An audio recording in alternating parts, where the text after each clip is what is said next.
जय श्री राधे। आज हम बहुत सुंदर चर्चा करेंगे कार्तिक मास की चर्चा कि कार्तिक मास भगवान को इतना प्रिय क्यों है।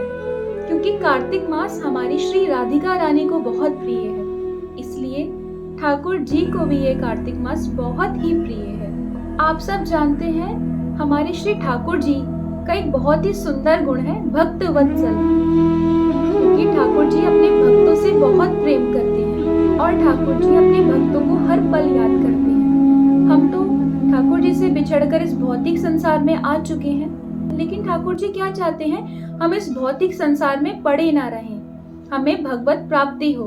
तो ठाकुर जी कुछ न कुछ विशेष अवसर हमें देते रहते हैं।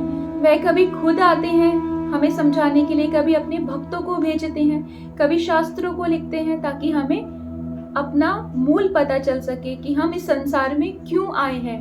आपने कई बार देखा होगा कि जैसे दीपावली का अवसर आता है तो शॉपकीपर्स क्या करते हैं, by one get one free offers निकालते हैं कि जो भी ग्राहक पूरे साल अगर कोई सामान नहीं खरीद पाए तो वो दीपावली के विशेष अवसर पर बाय वन गेट वन की फ्री लालच देकर उन्हें क्या करते हैं, जो चीज 100 रुपए की होती है उसको वो 50 रुपए कर देते हैं, कुछ उस पे ऑफर्स लगा लेते हैं ताकि जो ग्राहक है ज्यादा से ज्यादा उनकी दुकान पर आए और ऑफर का लाभ ले सकें। और जो पूरे साल भी कोई वस्तु नहीं खरीद पाए, दीपावली के विशेष अवसर पर कुछ न कुछ ऑफर्स देखकर उस लालच में ग्राहक सामान को खरीद लेते हैं। वैसे ठाकुर जी हमारे कल्याण के लिए, हमें भगवत प्राप्ति दिलाने के लिए ठाकुर जी क्या करते हैं, कुछ न कुछ विशेष अवसर जो होते हैं वो हमें प्रदान करते रहते हैं ताकि हम उनकी भक्ति कर सकें, जो हम इस भौतिक संसार में पड़े ना रहें। तो ठाकुर जी ने ऐसे ही पवित्र पावन मास की रचना करी। वो मास क्या है, कार्तिक मास है। हम थोड़ी सी भी भक्ति इस मास में कर लें तो हमें भगवत प्राप्ति हो जाती है, ठाकुर जी का प्रेम प्राप्त हो जाता है। और इस मास को दामोदर मास भी कहते हैं,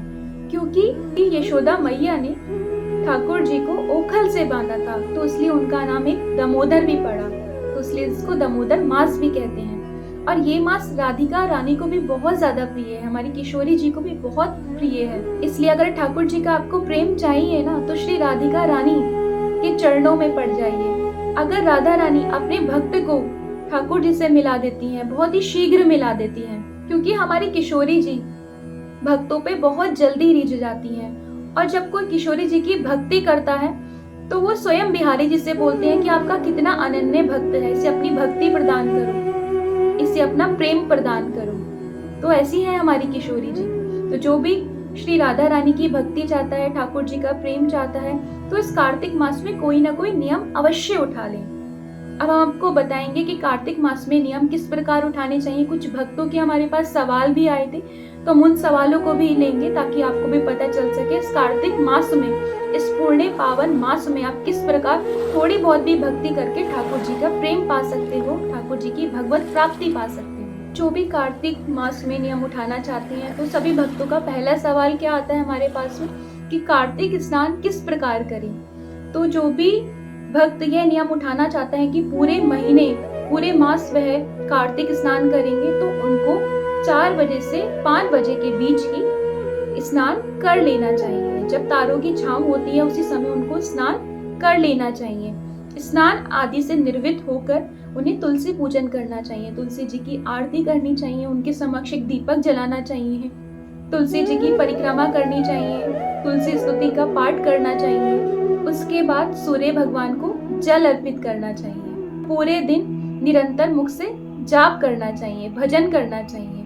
आप कोई भी काम में लगे हैं, खाना बनाते वक्त, कोई भी कार्य इत्यादि करते वक्त, घर के काम ही करते वक्त आप पूरा समय कोई भी आप एक नाम उठा लीजिए, ठाकुर जी का नाम, श्री राधा रानी का नाम, कोई भी आपको नाम जो भी आपको प्रिय लगता हो वह नाम का निरंतर जप करते रहना चाहिए।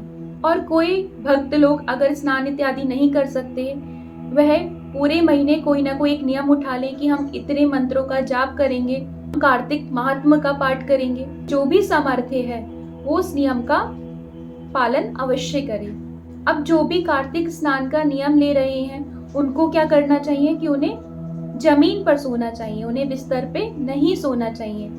और ऐसी वस्तुओं का भी त्याग करें जो भोग में अर्पित नहीं की जा सकती। जो तामसिक वस्तुएं होती हैं, जैसे मसालेदार भोजन इत्यादि जो होते हैं, तो उनका भी त्याग करना चाहिए। हो सके तो आपको प्याज लहसुन का भी त्याग करना चाहिए। नित्य कार्तिक महात्म का भी आपको पाठ करना चाहिए। टुकड़े वाले अनाज होते हैं, जैसे चने की दाल होती है जो 2 टुकड़ों में विभाजित हो जाती है, ऐसे अनाज जो 2 टुकड़ों में विभाजित हो जाए उनका भी इस महीने सेवन नहीं करना चाहिए। और नहाने के पानी में गंगा जल डालकर ही स्नान इत्यादि करना चाहिए। और संध्या के समय तुलसी का पूजन और दीपदान अवश्य करना चाहिए।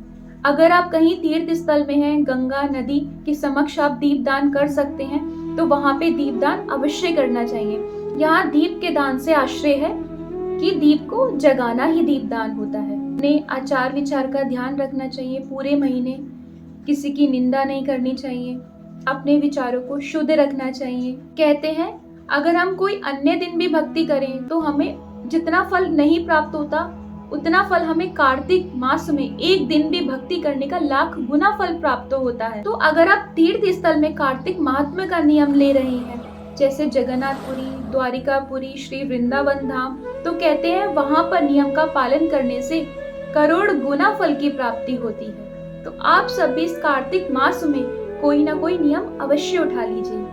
पूरे महीने इतनी संख्याओं का आप जाप करेंगे, ठाकुर जी का खूब भजन करेंगे, नित्य रामायण का पाठ करेंगे, कार्तिक महात्म्य का पाठ करेंगे, भगवत गीता का पाठ करेंगे, कार्तिक स्नान करेंगे, जो भी ऐसी वस्तुएं हैं जो भोग लगने योग्य नहीं है उन सब का त्याग करेंगे।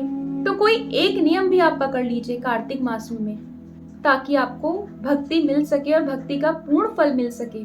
तो आप सभी भक्त लोग पेज को फॉलो कर लीजिएगा। तो अगर आपको यह जानकारी अच्छी लगी हो तो सभी भक्तों के साथ में भी शेयर कीजिए। मिलते हैं अगली वीडियो में। जय श्री राधे।